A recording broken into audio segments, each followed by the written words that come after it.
You falter, something you cannot alter. I am not bluffing. You have nothing. And so it is here the light wanes, where a single giant remains.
A Single Giant Remains. Season 1, Episode 1. The Children of Glass. By Brian Fredborn MacGregor. On Tuesday, the 29th of June 2021.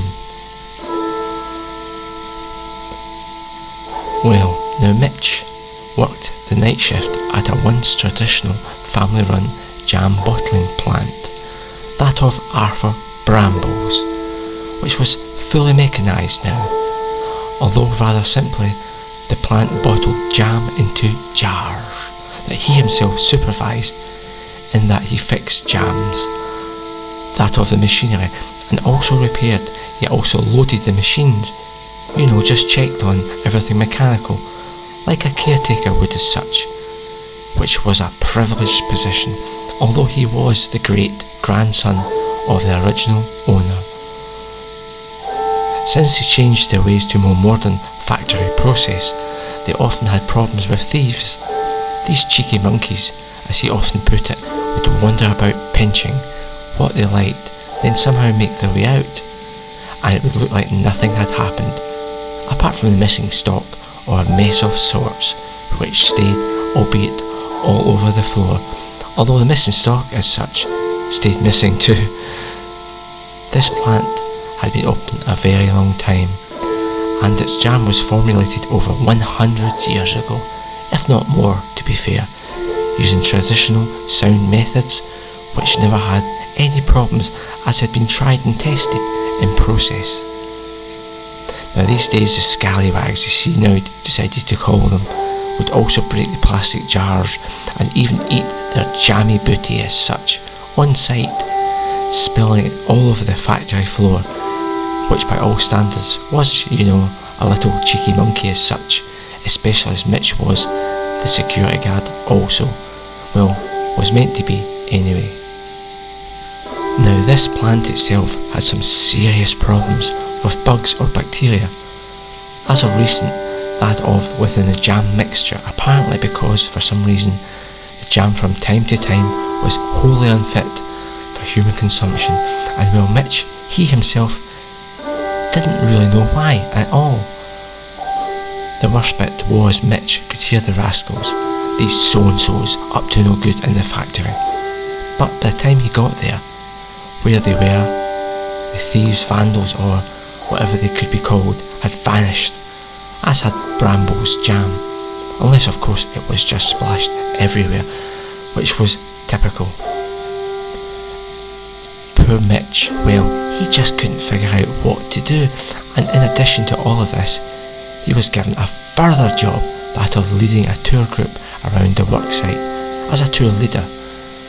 So anyway, Mitch, he was given a rather fetching suit and a leaflet to read, which he was asked to memorise as best he could, and then also dish out these leaflets to the visitors on the plant group tour. In any case, Mitch read the leaflet somewhat, which included the most whimsical tale of children in the days of ye old, who had the job to check the jars and then throw out the bad batches or any imperfect product in any manner, as was often the case from days long, long ago, where children worked regularly, much like their adult counterparts. On the factory floor there was a tip box, or rather feedback box, which collected ideas, usually bad ones, but on occasion there was rather good ones.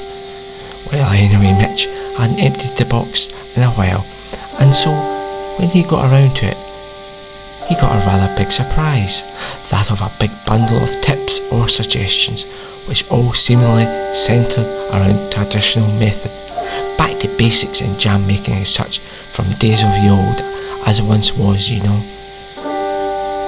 Mitch, well, he couldn't just but help notice this theme, which was scrawled out in the most terrible writing on many, many of the sheets, namely upon the feedback slips, which were quite tatty, or rather out of date and out of print.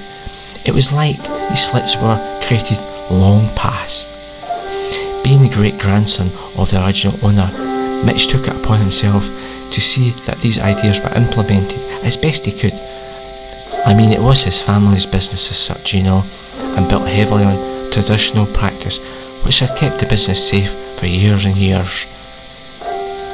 The jam kept on getting spilt by the thieves, and rather happily though, the contamination gently faded too, as did the thieves' thieving and vandalism as such, as the more traditional methods were implemented back slowly. Now, whilst it took some time, the mechanised manufacturing process was shifted down and more labour was included to replace the machine's workings, which meant costs went up, but so did quality of product, and in turn so did customers and the factory's custom itself of what once was, which was the integral part of the business itself, and this was eventually fully implemented as such, back to the original ways of old.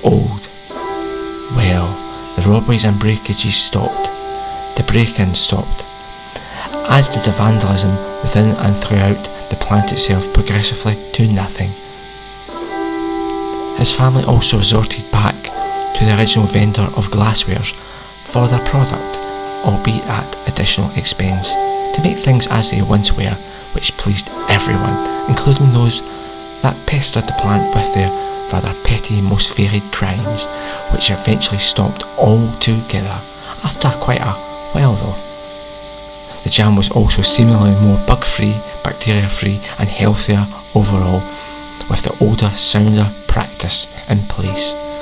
This ultimately meant there was lesser incidence of contaminated product in many ways, and the product improved wholly to the way it once was, originally described in the leaflet, for example, from days gone past as it once was, as such. Now, as per usual, Mitch had not even bothered reading the leaflet wholly and completely, and muddled yet also fudged his way through the daily noon tours, which brought much laughter in that the visitors knew more than he did, usually about the business itself, namely his family's. One very young visitor asked Mitch about the children of the glass, and well, he hadn't the foggiest idea, to be fair, which shouldn't come as any surprise. He didn't read the leaflet wholly. At any rate, the visitor proceeded to tell Mitch that in days of old, the children of glass were the workers that checked the glasswares for evidence of bad product, faulty jars, or other imperfections, and what he thought was a joke guarded the place, which brought about a rather beaming smile. Guarded the place? Oh please, he thought to himself.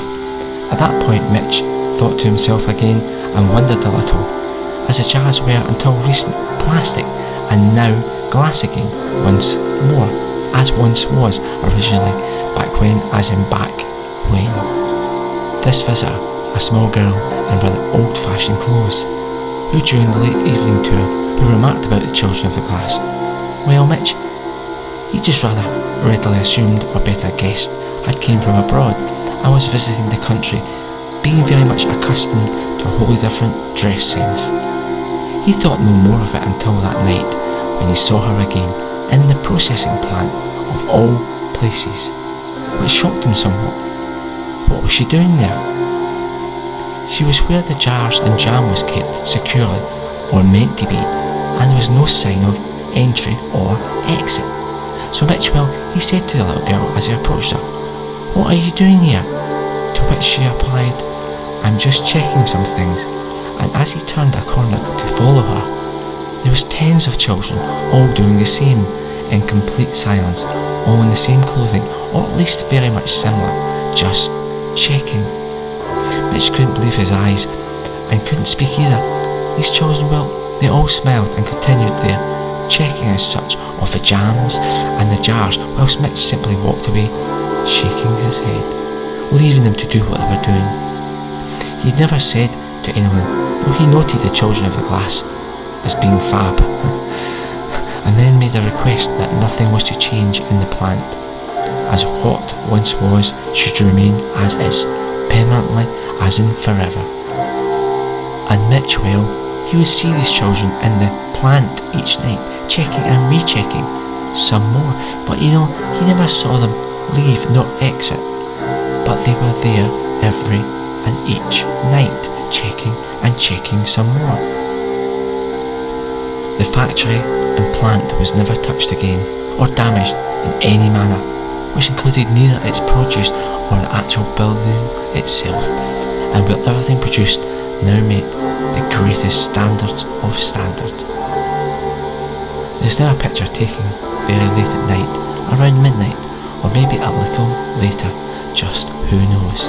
And well, Mitch, well, he's now seen scratching his head rather awkwardly, whilst tens of children, rather ghostly, in the purest white clothes, scamper about with jars, who appear to be checking, just checking everything, everywhere. The end. Another Brian Fred Warren MacGregor production. June 29th, 2020.